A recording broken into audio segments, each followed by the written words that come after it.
घेऊन निघालेले आहेत असं सांगितलं गेलंय. मी भैया लक्ष्मणावरती ते दिव्य औषधी आणून त्या दिव्य औषधीचा प्रयोग करून भैया लक्ष्मणाला यातून वाचवल्याशिवाय राहणार नाही अशी प्रतिज्ञा हनुमानजी करून गेले आहेत. असा राजा रावण काळनेमीशी संवाद मांडतो.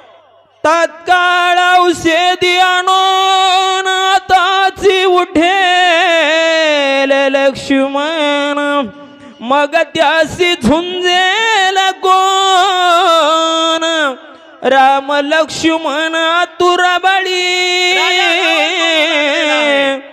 राम आणि लक्ष्मण हे पृथ्वीच्या तलावरती हे अजिंक्य वीर आहेत. यांच्या बरोबर लढायचं कुणी? मी तर माझं कार्य केलंय, मग आता तू तुझं कार्याला लाग अशी विनंती काळनेमीला केलेली आहे. अति बळिया वायू नंदन कळी काळ नाटोपे जाण बलिष्ठ सकळ वानर गण त्यासी कोण झुंजेल.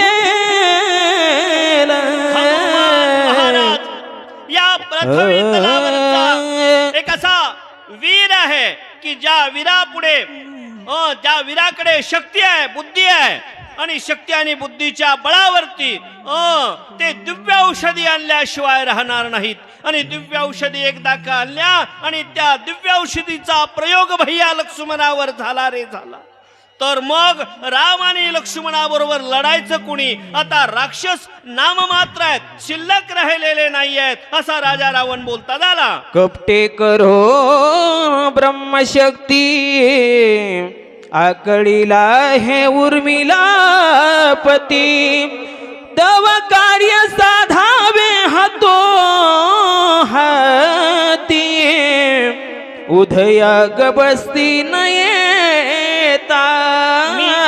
राजा रावण बोलतोय, मी कपट करून भैया लक्ष्मणावरती शक्तीचा आघात केलाय आणि दिव्य शक्तीचा आघात झाल्यानंतर भैया विसोज्ञावस्थेमध्ये आहेत. आणि मग आता त्यातनं जर उठूच द्यायचे नसले तर हनुमान महाराजांच्या कार्यामध्ये विघ्न करावं असा राजा रावण काळनेमीला जुना फरमान काढतो. चंद्रामृते सदा पूर्ण चंद्रांचल मनती म्हणून एरवितो द्रोणाद्रीचा नामाभिधान विख्यात. चंद्रानं आपल्या अमृताचा वर्षाव चंद्रांचल नावाच्या पर्वतावर केलेला आहे. त्या पर्वताला चंद्रांचल नाम जरी अभिधान असलं तरी त्याला द्रोणांचल ही नाम अभिधान आहे. चंद्रानं वर्षाव केल्यामुळे चंद्रांचल आणि जुनं खरं नाव द्रोणांचल नावाचा पर्वत आहे असा राजा रावण त्या पर्वताची माहिती काळनेमी नावाच्या दैत्याला देऊ लागलेला आहे. रूपाले चंद्रामृत अमृत संजीवनी त्यासी म्हणत औषधी ऐशानंत पर्वती समस्त वर्तती. चंद्रांचल नावाच्या पर्वतावर चंद्राने अमृताचा वर्षाव केल्यामुळे त्या पर्वताच्या सानिध्यामध्ये आणि त्या पर्वतावरती दिव्य औषधी उत्पन्न झालेल्या आहेत. आणि त्या दिव्य औषधीचा प्रयोग नाना तऱ्हेच्या मनुष्याच्या व्याधीवरती केला जातो. असा तो दिव्य औषधीचा प्रयोग आहे अशी माहिती राजा रावण देऊ लागलेला आहे. तेथे गेला कपिनंदन बहुमाया करोनी आपण त्यासी करावे विघ्न सूर्योदय जवन होय.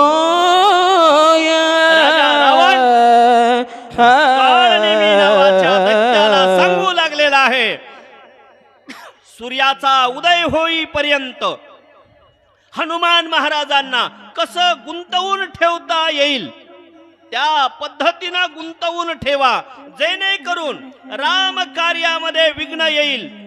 सूर्य उदय झाल्यानंतर लक्ष्मण भैयावरती त्या दिव्य औषधीचा प्रयोग होणार नाही असं काहीतरी कार्य कराच अशी विनंती काळनेमी नावाच्या दैत्याकडे राजा रावण करतो. तेही मायेचे लक्षण जटाधारी वल्कला भरण सर्वांगी भस्मोदळन असाधारण ऋषिवे तेव्हापासून पहा, रामायणाकडे पाहिल्यानंतर, रामायणाचा आचरण करायचं झाल्यानंतर हे रामायण जगावं कसं शिकवतं, हे रामायण मरावं कसं सुद्धा शिकवतं. भाऊजाईशी नातं कसं ठेवलं पाहिजे, सावत्राईशी नातं कसं ठेवलं पाहिजे, असे लोक यातनं फसू नयेत. हेही श्रद्धा, अंधश्रद्धा पुढे लोक बाजार मांडतील. या बाजारातनं लोक डोळस व्हावेत, हा विचार नाथ महाराजांचा पूर्वी असावा. आणि भगवान प्रभू रामचंद्रांनी जशी क्रिया आहे ती जशाच तशी मांडली. राजा रावण म्हणतोय, लोक फसवायचे झाले ना, हो, दाढी वाढवली पाहिजे, जाडी वाढवली पाहिजे, जटा वाढवल्या पाहिजेत, 10-5 माळा घातल्या पाहिजेत, जाडी दाढी सोबत माडी असली पाहिजे आणि बसायला गाडी असली पाहिजे. लोक आपोआप फसतात. मग संत वाङ्मयावरच हे आहे का? नाही.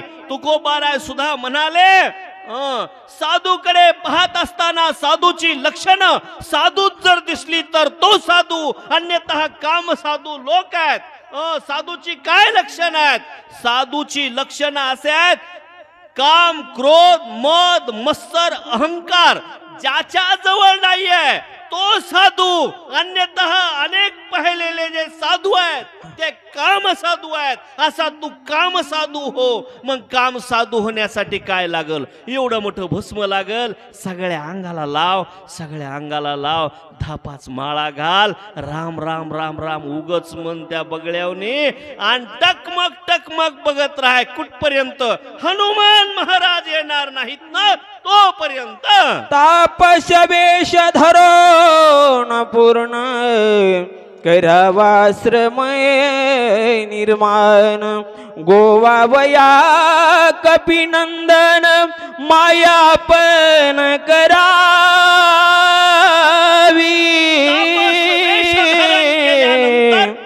तापस्याची लक्षणं आहेत. उघडं बसलं पाहिजे, अंगाला भस्म वगैरे लावलं पाहिजे, जटा वाढलेल्या पाहिजेत, असा तापस वेश धारण कर, जेणेकरून हनुमान महाराजांना प्रसन्न वाटेल. सुंदर असा आश्रम असावा. आणि त्या आश्रमाभोवती काय असावं? सुपक्व फळे सुशीतळ जळ सुंदर वृक्ष सुपरिमळ आपण धरावे अति सुशीळ गोळांगुळ विगुंतावया. पूर्वीचा संदेश रामायणामध्ये आहे, झाडं वाढली पाहिजेत, झाडं लावली पाहिजेत आणि झाडं वाढली पाहिजेत. तेव्हा आश्रमाच्या आजूबाजूला झाडं असावीत. आता तर झाडं कशाचेही निघाले, जांबच लाव, कुठं हेकळच लाव, बोरच लाव, असली झाडं नको आहेत म्हणाले. झाडं कोणती असली पाहिजेत? परिपक्व फळ देणारी झाडं आश्रमाच्या सानिध्यामध्ये लावल्यानंतर त्याला बहर आला पाहिजे. फळाचा फुलाचा बहर आल्यानंतर माणसाचं मन त्यात गुंतलं पाहिजे. असा मायावी आश्रम काळनेमी नावाच्या दैत्याला राजा रावण सांगतोय, असा आश्रम निर्माण कर, जेणेकरून राम भक्त हनुमान असून सुद्धा फसला पाहिजे. मग सामान्य लोकांचं काय? बोला. निष्ठा दावा विब्रह्मज्ञान कथेसी वर्णाभार गुणंदन तेने त्यासी सुख गहन कपीनंदन विगुंतेल. निष्ठा असली पाहिजे, निष्ठा असली पाहिजे. मग कोणत्या कामावर जरी फसवणुकीचं कार्य असलं ना तरी त्याही कार्यावर निष्ठा असली पाहिजे. राजा रावण म्हणतो, असा साधूचा वेश धारण कर की समोरचा साधू आहे, साधू येतोय, तू काम साधू आहेस, पण साधू पुढे, तू काम साधू पुढे साधू फसला पाहिजे. असं कार्य कर. कसलं ते सोंग घे तापस वेश धारण करण्याचं. अतिथ्य करावे हनुमंता सुरस सांगावी राम कथा जेने गुंती पडे कपिनाथ ते ते सर्वथा करावे. काळनेमी नावाचा दैत्य म्हणतोय आतिथ्य मांडा समोर आलेल्या माणसाला वाकून नमस्कार करावा. किती वेळा? 3 वेळा वाकलं पाहिजे. या या या या काय चाललंय? बरंय का? हो. आणि असा तर तो मनमोहक आश्रम आहे.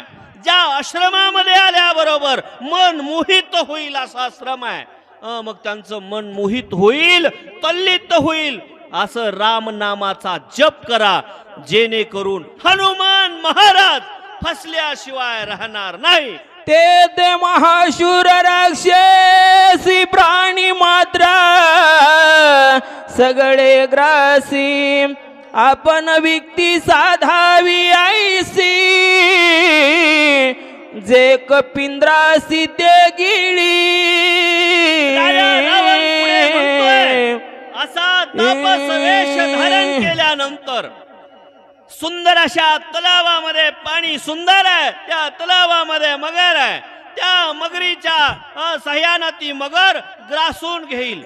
असं काहीतरी कार्य करावं असा राजा रावण कपटाचं ट्युशन देऊ लागला. औषधी समीप सविस्तर जळे संपूर्ण सरोवर सुंदर कमळी मनोहर ते ते कपिंद्र गोवा.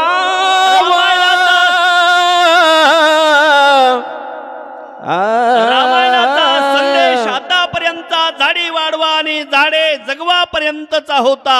पण आता राजा रावण पुढे सांगतोय बाजूला सुंदर असा जलाशय असावा. त्यात बहरून गेलेली फुले असावीत. मग तलाव असावा असा अर्थ जर असेल तर पाणी अडवा आणि पाणी जिरवा हे सुद्धा राजा रावण तर सांगत नसावा ना. सुंदर जलाशय बाजूला असावा, त्यात पाणी असावं आणि फुलं असावीत असं सांगितलं गेलं. गमन करोनी शीघ्र गती सर्व प्रकारे असे शक्ती जेने मरण भाव्य मारो ते ते व्यक्ती साधावी. राजा रावण पुढे म्हणतोय आता तुम्ही लवकरात लवकर इथनं जायचं आहे. ताबडतोब जाऊन ज्या ज्या युक्त्या ज्या ज्या प्रयुक्त्या तुम्हाला करता येतील ना, काळनेमीला बोलतोय त्या त्या युक्त्या काळनेमी तू कर आणि मारुतीला काही कर. पण या कार्यामध्ये विघ्न कर म्हणजे कर. मी तुझं सांगो कपट गती तव तू केवळ कपट मूर्ती ते ते माझी कायवी सर्वदा मारुती मारावा. राजा रावण म्हणतोय तुला मी कपटाची माहिती जर देऊ तर तू कपटाचा मूर्तिमंत महामेरू आहेस. मी फिक्का पडतो म्हणला राजा रावणा. राजा रावण म्हणू लागलाय मी कपट शिकवायला फिक्का पडतोय. तू एवढा मोठा उच्चांक गाठलेला आहेस कपटाचा. माझ्यासारख्या पामरानं कपटाच्या युक्त्या कशा शिकवाव्यात तर त्या तुलाच माहित आहे. तू काही कर आणि मारुतीला गुंतव. मरण पावल्या हनुमंत सोमित्र मरेल त्वरित मरण पावेल रघुनाथ दोघा मृत्यू त्याचे. राजा रावण म्हणू लागलेला आहे एकदा का भैया लक्ष्मण विसोज्ञ अवस्थेमधनं उठले नाहीत. त्यांचा मृत्यू जर झाला ना तर कदाचित राम मरतील लक्ष्मण मरेल, राम मरेल, पुढे वानराच्या जुत्पत्ती मेल्याशिवाय राहणार नाही. मरण पावल्या रघुनंदन कैसे निवाचेल बिभीषण सुग्रीवाई सांडील प्राण अर्धक्षण न लागता.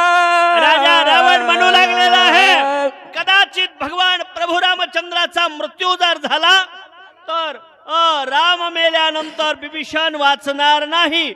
मग वानराच्या जुत्पत्ती सुद्धा कदाचित या पृथ्वी तलावरती राहणार नाहीत. नळनीळ जांबवंत जुत्पती मरतील समस एवढा साधेल कार्यार्थ जरी हनुमंत मारिला. एक मारुती जर मारला ना तर दिव्य औषधी येणार नाहीत. दिव्य औषधी आल्या नाहीत लक्ष्मण विसोज्ञ अवस्थेतनं उठणार नाही. राम मरेल, बिभीषण मरेल, वानर मरतील. मग राजा रावण राज्य करायला मोकळा झाला म्हणतो राजा रावण. म्हणून धरिले दोन्ही चरण देईन अर्ध राज्य जाण चिंता सागरी बुडता पूर्ण तारू आपण स्वभावे.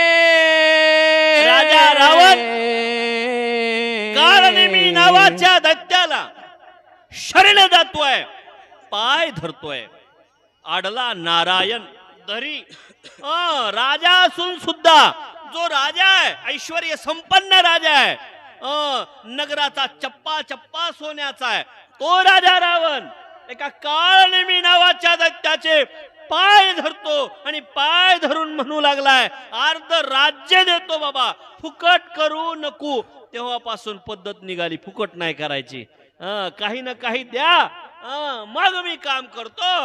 मग ग्लानी भाकी बहुता पडे चरणावरी मागुता मज होत असे प्राणांत अवस्था जीवदाता तू हो.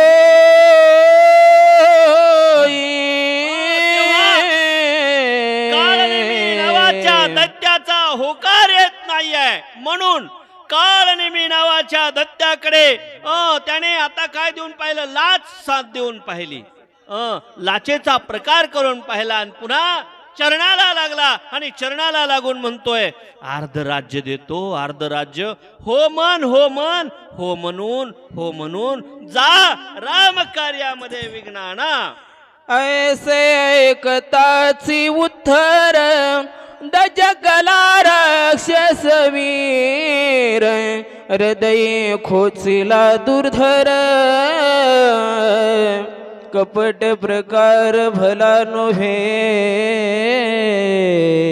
तेव्हा पहा राक्षस असून सुद्धा काळनेमी नावाचा दैत्य मनामध्ये शंका निर्माण झाली, दचकला आणि म्हणू लागला एखाद्या कार्यामध्ये देव कार्यामध्ये विघ्न आणणं बरोबर नाही. देवाचं कार्य आहे ना ते परिपूर्ण झालं पाहिजे. आणि म्हणून दचकला आणि दचकलेला काळनेमी नावाचा दैत्य पुढे काय करतो, कपट करिता हिरण्यकश्यपू खंड विखंड केली वपू तेथे आमोचा कोण प्रताप रुद्र रूप जिंकावया.